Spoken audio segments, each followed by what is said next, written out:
अभिवादन स्वीकार कीजिए ब्रजेश मिश्रा का और आप देखना शुरू कर चुके हैं द डिबेट। उत्तर प्रदेश के मुख्यमंत्री योगी आदित्यनाथ ने हर जिले में डिटेंशन सेंटर बनाने को कहा है। यह डिटेंशन सेंटर मतलब अस्थायी जेल होती है और इसमें डाला किसको जाएगा पकड़कर? घुसपैठियों को, और इनको चिन्हित करने के आदेश दिए हैं। तब से 2 दिनों से उत्तर प्रदेश में ये मुद्दा बहुत गर्म है। आज चर्चा इसी विषय की करेंगे। बहन भाइयों, उत्तर प्रदेश के मुख्यमंत्री योगी आदित्यनाथ ने 2 दिन पहले एक बहुत कड़ा आदेश जारी किया है।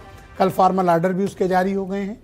मुख्यमंत्री योगी आदित्यनाथ की तरफ से जो आदेश जारी हुआ है उनकी सरकार की तरफ से, वो आदेश में कहा गया है कि जितने भी घुसपैठिए हैं इनको चिन्हित किया जाए, इनकी पहचान की जाए, इन्हें लोकेट किया जाए और इनको फिर पकड़कर अस्थायी डिटेंशन सेंटर में डाला जाए। क्या होते हैं ये डिटेंशन सेंटर? बहनों भाइयों, इस देश में सिर्फ एक ही डिटेंशन सेंटर बना हुआ है, वो भी है असम में। वो भी सुप्रीम कोर्ट के आदेश के बाद बना था। दरअसल असम में बांग्लादेश के और रोहिंग्या कम्युनिटी के बहुत बड़ी संख्या में लोग भाग कर आए थे और अलग अलग जगहों पर बस गए थे, और ये कहा गया कि ये घुसपैठ करके भारत में अवैध रूप से दाखिल होकर यहाँ रह रहे हैं। तब सुप्रीम कोर्ट के आदेश पर इस एक प्रक्रिया चलाई गई और एक डिटेंशन सेंटर बनाया गया। लेकिन अब मुख्यमंत्री योगी आदित्यनाथ ने कहा है कि यूपी के हर जिले में वो डिटेंशन सेंटर बनाएंगे, यानी जितने भी बांग्लादेशी रोहिंग्याज हैं इनको पकड़कर वहाँ पर रखा जाएगा और अस्थायी जेल की तरफ होगा कि जब तक इनकी शिनाख्त न हो जाए, इनके यहाँ के नागरिक होने की पहचान न मिल जाए, इन्हें आइडेंटिफाई न कर लिया जाए, तब तक इनको वहाँ पर रखा जाएगा।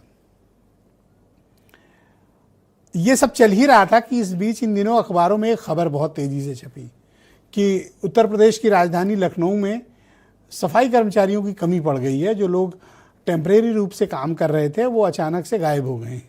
तो जब इसकी दरियाफ्त शुरू हुई और जानकारी जुटाना शुरू हुई तो पता चला कि 2-3 मोहल्ले के मोहल्ले खाली हो गए हैं।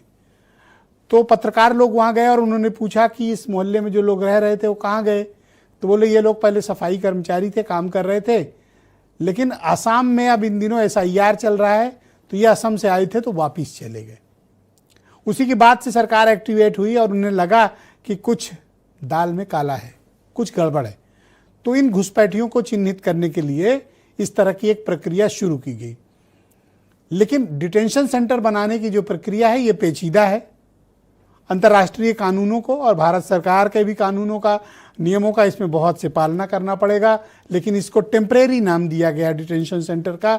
लेकिन ऐसी क्या प्रक्रिया होगी और धरपकड़ कब से शुरू होगी और इसके राजनीतिक मायने क्या हैं?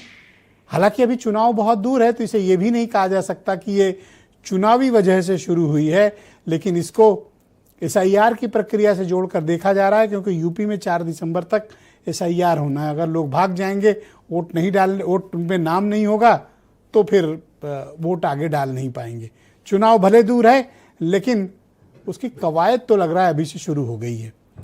तो क्या है ये घुसपैठियों का मामला? मुख्यमंत्री ने ऐसे आदेश क्यों दिए?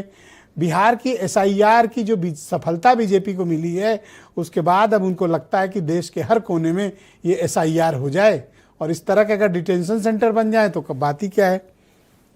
तो इसका राजनीतिक इम्पैक्ट क्या है? आज चर्चा इसी विषय की करेंगे। आप कुछ स्टेटमेंट सुनिए। प्रदेश की कानून व्यवस्था, राष्ट्रीय सुरक्षा, सामाजिक समरसता सर्वोच्च प्राथमिकता है। किसी भी प्रकार की अवैध गतिविधि को बर्दाश्त नहीं किया जाएगा।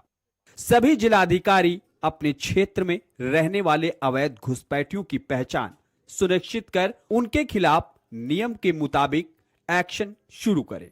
घुसपैठियों को रखने के लिए हर जिले में अस्थायी डिटेंशन सेंटर का निर्माण हो। 9 साल में ये किसी घुसपैठियों को पकड़ नहीं पाए तो इससे नाकारा सरकार और नाकारा मुख्यमंत्री कौन हो सकता है? जो अब डिटेंशन सेंटर की बात कर रहे हैं, आप मुख्यमंत्री हैं, आप किसी को पकड़ ही नहीं पाए अभी तक। Not a man, single man. अगर आप ये स्वीकार करते हैं कि उत्तर प्रदेश में बांग्लादेशी घुस आए, आप क्या करते रहे? आपकी इंटेलिजेंस क्या करती रही? आपकी पुलिस फोर्स क्या करती रही? 8 साल से आपकी सरकार क्या कर रहे थे? इसका मतलब कि आपकी काम करने की क्षमता नहीं है। आपके ऊपर प्रश्न चिन्ह लगता है मुख्यमंत्री जी। ये तो काम आपको पहले ही कर देना चाहिए था। आज कर रहे हैं इसलिए कि आप केवल और केवल चुनाव में जाकर भाषण दे रहे थे और चुनाव में जाकर केवल प्रचार कर रहे थे। पूरा चुनाव कैंपेन करने वाले मुख्यमंत्री हैं आप, काम करने वाले मुख्यमंत्री नहीं है। तो बहनों भाइयों, आज की इस पर चर्चा को हम आगे बढ़ाएंगे। संजय चौधरी उत्तर प्रदेश में भारतीय जनता पार्टी के प्रवक्ता हैं, दीपक रंजन समाजवादी पार्टी से हैं, प्रियंका गुप्ता कांग्रेस कमेटी की प्रवक्ता हैं, रोहित अग्रवाल राष्ट्रीय लोकदल के प्रवक्ता हैं और देवकी नंदन जी हमारे साथ मौजूद हैं, बहुत ही जाने माने पत्रकार हैं।